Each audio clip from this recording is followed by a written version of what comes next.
காவிரியில் தண்ணி வரல, விவசாயம் பண்ண முடியல, விவசாயம் பண்ண பயிர்கள் எல்லாமே கருகிட்டு இருக்குது. இந்த சமயத்தில் நமக்கு தண்ணி வேணும். அதை பேச்சுவார்த்தை மூலமாக நேரடியாக போயிட்டு பெங்களூரில் உட்காந்து அங்கே இருக்கக்கூடிய சிஎம்மோட பேசின முடிவெடுத்துடலாம் அப்படின்னு முயற்சியில் தமிழ்நாட்டோட சிஎம் விஜய் இறங்குறாரு. அப்படி இருக்கும்போது எதற்காக இதை போயிட்டு எதிர்க்கட்சிகள் எதிர்க்கணும்? தண்ணி வந்தால் நல்லது தானே. சரி, எதிர்க்கட்சிகள் தான் அரசியலுக்காக எதிர்க்கிறாங்க. அப்படி இருக்கும்போது விவசாய சங்கங்களும் எதிர்க்கிறாங்களே ஏன்?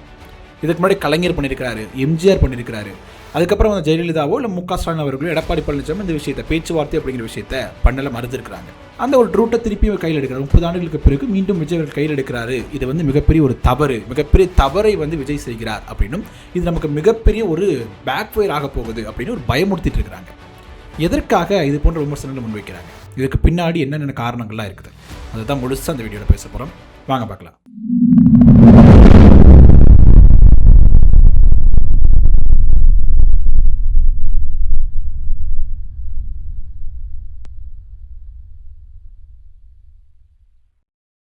வணக்கம் மக்களே, நான் உங்கள் மது, கோப்பாசையிலிருந்து. இந்த காவிரி பிரச்சனை அப்படிங்கிறது தீர்க்க முடியாத ஒரு பிரச்சனையாக தான் இருக்குது.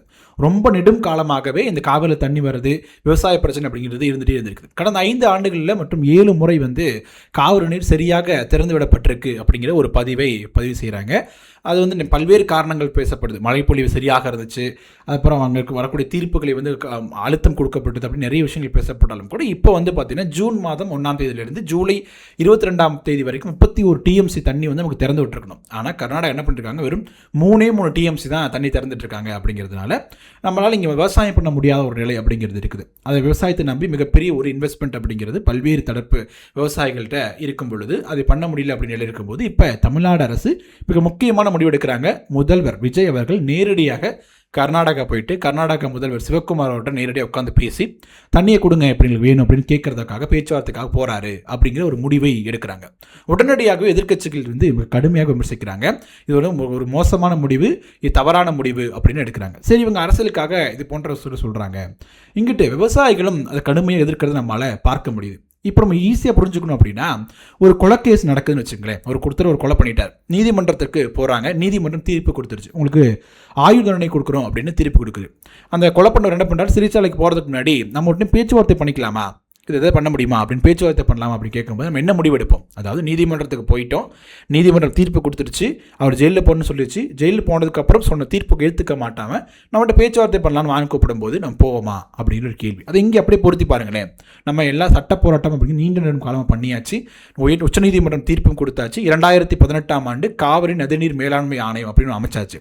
அங்கே என்ன சொல்கிறாங்களோ அதை கேட்க வேண்டிய பொறுப்பு அப்படிங்கிறது கர்நாடகா இருக்குது. அதை கேட்காம நம்ம என்ன பண்ணுறாங்க, தண்ணியை திறந்து விடாமல் தமிழ்நாட்டுக்கு வந்து வஞ்சகம் பண்ணிட்டு இருக்காங்க. இந்த டைமில் என்ன பண்ணுறாங்க அப்படின்னா, தமிழகத்தோட பேச்சுவார்த்தை பண்ணுறோம் அப்படின்னு சொல்கிறாங்க. ஸோ அந்த ஒரு சினாரியோ இதோட பொருத்தி பார்த்தீங்க அப்படின்னா, உச்சநீதிமன்றத்தோட தீர்ப்பை ஏற்றுக்காம காவிரி நதிநீர் மேலாண்மையுடைய அந்த ரெக்கமெண்டேஷனை ஏற்றுக்காம இப்போ என்ன பண்ணுறாங்க அப்படின்னா, நம்ம கூட பேச்சுவார்த்தை பண்ணுறேன் அப்படின்னு ஒரு அழைப்பை விடுக்கிறாங்க. சரி, இதற்கு முன்னாடி நிறைய முறை கலைஞர் அவர்களும் சரி எம்ஜிஆரும் சரி பேச்சுவார்த்தை பண்ணியிருக்கிறாங்க. அப்போல்லாம் வெற்றி பெற்றிருக்கிறாங்களா அப்படின்னா, 1968 1990 வரைக்குமே தொடர்ந்து பல்வேறு முறை 20 தடவைக்கு மேலே பேச்சுவார்த்தை பண்ணியிருக்கிறாங்க. எல்லா முறையும் தோல்வியில் தான் முடிஞ்சிருக்குது. இதை கர்நாடகா ஒரு ட்ரிக்காகவே யூஸ் பண்ணுறாங்க. எப்படி யூஸ் பண்ணுறாங்க அப்படின்னா, அந்த காலம் தாழ்த்தக்கூடிய ஒரு வேலையாகத்தான் பண்ணியிருக்கிறாங்க. எம்ஜிஆர் அவர்கள் வந்து கர்நாடகாவே பேசிட்டு இருக்கிறாரு, சென்னை கூப்பிட்டு வந்து உட்காந்து பேசியிருக்கிறாரு, டெல்லியில் போய் உட்காந்து பேசியிருக்கிறாரு. கடைசியில் எதுவுமே நடக்கல. அதற்கு பிறகு தான் என்ன பண்ணுறாரு, அவர் தான் முடிவெடுக்கிறாரு, இதெல்லாம் சரியாக வராது, காவிரி நதிநீர் மேலாண்மை மாதிரி ஏதாச்சும் ஒரு அமைக்கணும் அப்படிங்கிற ஒரு நோக்கத்தோட சட்ட போராட்டத்தை தொடங்குறாரு. அதற்கு பிறகு ஜெயலலிதா அவர்களும் கூட இது கடுமையாக இந்த விஷயத்தில் நடக்கிறாங்க. கர்நாடகா கூட பேசி நம்மளால் ஒரு சொட்டு தண்ணி கூட வாங்க முடியாது, இதற்கு முன்னாடி யாருமே வாங்கினதில்லை அப்படிங்கிறத வரலாறு. அப்படி வாங்கினாலும் கூட நீண்ட நெடிய காலத்திற்கான முடிவாக இருக்க போகிறது கிடையாது. இப்போ போய் விஜய் அவர்கள் பேசினாலும் கூட ஒரு 2 டிஎம்சி 3 டிஎம்சி தண்ணி திறந்து விடுறதுனால ஒரு யூஸுமே கிடையாது. பெரிய யூஸ் வரப்போகுது அப்படின்னா எதுவுமே இல்லை அப்படிங்கிறத பதிலாக கிடைக்க போகுது. ஸோ நமக்கு இந்த சாதகமான தீர்ப்பு உச்சநீதிமன்றத்தின் மூலமாக வழங்கப்பட்டதுக்கு பிறகு நம்ம எதற்காக போயிட்டு அவங்க கூட போய் பேச்சுவார்த்தை பண்ணணும் அப்படிங்கிறது தான் எதிர்க்கட்சிகள் சரி விவசாய சங்கங்களும் வைக்கக்கூடிய முக்கியமான ஒரு கோரிக்கையாக, ஒரு அழுத்தமாக இருக்குது. தண்ணி திறந்து விடுறதுக்காக பேச்சுவார்த்தை அப்படின்னு கர்நாடகா கூப்பிடுறாங்க. அது ஒரு ட்ராப் அப்படின்னு சொல்கிறாங்க. அந்த ட்ராப்புக்குள்ள தமிழ்நாடு வரைச்சு தேடி போய் விழுறாங்க அப்படின்னு சொல்கிறாங்க. ஏன் அதை சொல்கிறாங்க அப்படின்னா, கர்நாடகாவோட மோட்டிவ் இப்போ என்ன அப்படின்னா, மேகதாதுல அணை கட்டணும் அப்படிங்கிறது தான். இப்போ அணை கட்டிட்டாங்க அப்படின்னா தண்ணி தேக்கி வச்சிருக்காங்க, நம்ம உபரி நீர் வரக்கூடிய இந்த கேட்டுட்டு இருக்கோம் இல்லையா, இது தண்ணி நமக்கு கிடைக்காம போயிடும், காவிரி நதிநீர் மேலாண்மை ஆணையம் இருக்கிறது நமக்கு வேஸ்ட்டு அப்படிங்கிற மாதிரி ஆயிடும். அதற்கு பிறகு என்ன பண்ண முடியும் அப்படின்னா, என்ன பேச்சுவார்த்தை பண்ணாலும் தண்ணி வர போகிறதில்லை அப்படிங்கிறது நிலைமை. ஸோ உச்சநீதிமன்றத்தில் வழக்கு இது தொடர்பாக நடந்துட்டு இருக்குது. இப்போ பேச்சுவார்த்தை நடத்துகிறாங்க பண்ணுறாங்க அப்படின்னா உச்சநீதிமன்றத்தில் ஒரு வாதத்தை கர்நாடக அரசு வைக்கிறதுக்கான வாய்ப்புகள் நிறையாகவே இருக்குது. இங்கே பேச்சுவார்த்தை பண்ணியிருக்கோம். இப்போ சமீபத்தில் கூட தமிழ்நாடு எங்களோட பேச்சுவார்த்தை பண்ணியிருக்காங்க. நாங்கள் பேச்சுவார்த்தை பண்ணுறதுக்கு தயாராக இருக்கிறோம், நாங்கள் எங்களுக்குள்ளே பேசி தீர்த்துக்கிறோம் அப்படிங்கிற மாதிரி வாதத்தை முன்வைக்கிறதுக்கான வாய்ப்புகள் நிறையாகவே இருக்குது. அப்படிங்கும்போது இது நமக்கு சட்ட ரீதியான மிகப்பெரிய ஒரு பலவீனமாக இருக்கும். தண்ணி வருது அப்படிங்கிறத தாண்டி மேகதாதுல அணை கட்டப்பட்டது அப்படின்னா நமக்கு இனிமேல் தண்ணியே வராது அப்படிங்கிற ஒரு நிலைமை உருவாகுச்சு அப்படின்னா அது மிகப்பெரிய ஒரு பேக் ஃபயராக மாறிடும் அப்படிங்கிற மிகப்பெரிய அச்சத்தை தமிழகத்தைச் சேர்ந்த விவசாயிகள் வெளிப்படுத்துகிறாங்க.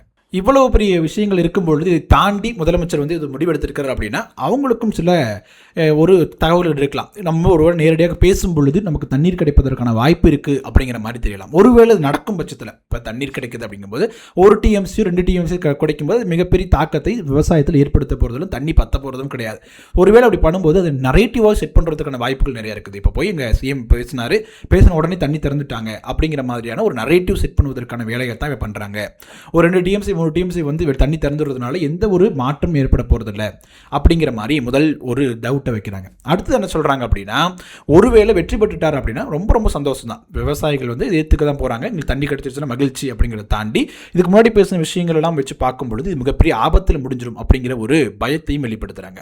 அதே நேரத்தில் இது பேக் ஃபயர் ஆகுது, தோற்று போகுது. இதனால் கர்நாடக அரசு எப்பவும் போல தமிழ்நாட்டு அரசை டீ கொடுத்து வரிக்கையும் கொடுத்துட்டு அமைச்சு வச்சுட்டு காலம் தாழ்த்துவாங்க இல்லையா, அதற்காக மட்டும்தான் அந்த பேச்சுவார்த்தை பயன்படுத்துகிறாங்க அப்படின்னாலோ இல்லை மேகதாது அணை விவகாரத்தில் உச்சநீதிமன்றத்தில் ஒரு வாதத்தை முன்வைக்கணும் அப்படிங்கிறதுக்காக அந்த ட்ராப்பை வச்சு காத்திருக்கிறாங்க அப்படின்னா அதில் போயிட்டு தமிழ்நாடு அரசினுடைய முதலமைச்சர் விழும் பொழுது அது அந்த கட்சி அரசியல் ரீதியாக மிகப்பெரிய ஒரு பேக் ஃபயராகத்தான் டிவிக்கு இருக்கும் அப்படிங்கிறது தான் அடுத்த மிக முக்கியமான குற்றச்சாட்டாக இருக்குது. ஸோ இந்த விஷயத்தை பொறுத்த வரைக்கும் கர்நாடகா பேச்சுவார்த்தை அப்படிங்கிறதையே என்ன பண்ணியிருக்காங்க அப்படின்னா ஒரு காலம் தாழ்த்தக்கூடிய ஒரு விஷயத்துக்காக தான் பயன்படுத்தியிருக்காங்க.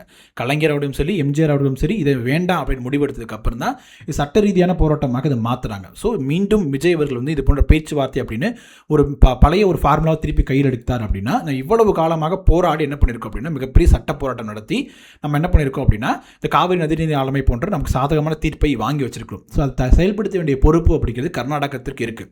அப்படி இருக்கும் பொழுது நம்ம உச்சநீதிமன்றம் ரீதியாகவோ இல்லை சட்ட ரீதியாக போராடி நம்ம நீரை பெறுவது அப்படிங்கிறது தான் ஒரு நீண்ட கால ஒரு தீர்வாக இருக்கும் அப்படிங்கிறது தான் பல்வேறு தரப்பு கோரிக்கையாக இருக்குது. இப்போ மீண்டும் பேச்சுவார்த்தை பண்ணி பேச்சுவார்த்தையின் முடிவுகள் வேறு மாதிரியாக இருக்கும் பொழுது இந்த வழக்கு திருப்பி விசாரணைக்கு வரும்போது என்ன பண்ணுவாங்க அப்படின்னா உச்சநீதிமன்றமே இதுக்கு முன்னாடி நிறைய டைம் சொல்லியிருக்காங்க. என்ன சொல்லியிருக்காங்க அப்படின்னா 2 மாநிலங்களும் பேச்சுவார்த்தை மூலம் தீர்வு காணுங்க அப்படின்னு சொல்றாங்க. ஆனால் அதை முற்றிலுமாக தமிழ்நாட்டினுடைய முதலமைச்சராக இருந்தவர்கள் மறுத்திருக்கிறாங்க. ஏன் அப்படின்னா பேச்சுவார்த்தையின் மூலம் தீர்வு காணவே முடியாது அப்படிங்கிறது தான் வரலாறு சொல்லக்கூடிய செய்தியாக இருந்திருக்குது. சட்ட ரீதியாக போராடி இருக்கிறாங்க, அது வெற்றியும் பெற்றிருக்கிறாங்க. அதை நிறைவேற்ற வேண்டிய பொறுப்பு அப்படிங்கிறது கர்நாடகத்தில் இருக்குது. அதை தாமதிப்பதற்காகவும் தள்ளி வைப்பதற்காகவும் மேகதாதுல அணை கட்டுவதற்கு இங்கே உச்சநீதிமன்றத்தில் ஒரு வாதமாக பயன்படுத்தியதற்காக தான் இது போன்ற ஒரு விஷயங்கள் இந்த ஒரு ட்ராப்பை கர்நாடகா விரிச்சு வச்சிருக்கிறாங்க. அதை நம்ம போய் ஏன் விழணும் அப்படிங்கிறது தான் முதல் பார்வையாக இருக்குது. இதையும் தாண்டி சிஎம்மாக இருக்கிறாரு, அவருக்கு நிறைய இன்புட்ஸ் இருக்கும். அதன் அடிப்படையில் தான் முடிவு எடுத்திருக்கிறாங்க அப்படிங்கும்பொழுது அவங்க எப்படி இதெல்லாம் யோசிக்காமல் முடிவு எடுத்திருப்பாங்க அப்படின்னு கேள்வி இருக்குது. ஸோ அதன் அடிப்படையில் வச்சு பார்க்கும்பொழுது முதல்வர்கள் நேரையாக போய் முதல்வரோட பேச்சுவார்த்தை நடத்தும் பொழுது சாதகமான முடிவு வந்துச்சு அப்படின்னா அது மிகப்பெரிய ஒரு வெற்றியாக தமிழ்நாட்டுக்கு இருக்கும். அரசியல் ரீதியாகவும் விஜய் அவர்களுக்கு மிகப்பெரிய வெற்றியாக இருக்கும். ஆனால் வரலாறு சொல்லக்கூடிய செய்தி அப்படிங்கிறது அப்படி இல்லை அப்படிங்கிறது தான். 2 TMCயோ 3 TMCயோ தண்ணி திறந்து விடுவாங்க அப்படிங்கிறத எதிர்பார்ப்பாக இருக்குது. அது வரைக்கும் வச்சு ஒன்றும் பெரிய விஷயங்களை நம்மளால் பண்ணிட முடியாது அப்படிங்கிறதா இருக்குது. ஒரு நிரந்தர தீர்வு காண வேண்டியது அப்படிங்கிறது தேவையாக இருக்குது. உச்சநீதிமன்றம் தீர்ப்பும் கொடுத்துருக்குறாங்க. இருந்தாலும் கூட அதை ஃபாலோ பண்ணுறதுக்கு கர்நாடகா மறுத்து கொண்டிருக்கிறாங்க. சட்ட ரீதியாக அணுகுவது தான் சரியாக இருக்கும் அப்படிங்கிறது தான் பல்வேறு தரப்பினுடைய கோரிக்கையாக இருக்குது. ஓகே மக்கள், இந்த வீடியோவோட இறுதி பகுதிக்கு வந்துட்டோம். 2 முதலமைச்சருடைய சந்திப்பு அப்படிங்கிறது பல்வேறு விதமான விமர்சனங்கள் இருந்தாலும் கூட அது நமது தமிழக விவசாயிகளுடைய வாழ்வாதாரம் அப்படின்னே சொல்லலாம். இந்த ஒரு விவகாரத்தை பொறுத்த வரைக்கும் விஜய் அவர்களுடைய மாஸ்டர் ஸ்ட்ரோக் அப்படின்னு சொல்லாமா கர்நாடகா விரிச்சிருக்கக்கூடிய ட்ராப்பில் சிக்க போகிறாரு அப்படின்னு நினைக்கலாமா? உங்களுடைய கருத்துக்கள் என்ன அப்படிங்கிறத கமெண்ட் செக்ஷனில் சொல்லுங்கள். வீடியோ பிடிச்சிருந்துச்சு அப்படின்னா லைக் பண்ணுங்கள், ஷேர் பண்ணுங்கள். கோபாஸ் யூடியூப் சேனலை சப்ஸ்கிரைப் பண்ணிக்கோங்க. தொடர்ந்து பேசுவோம். நன்றி.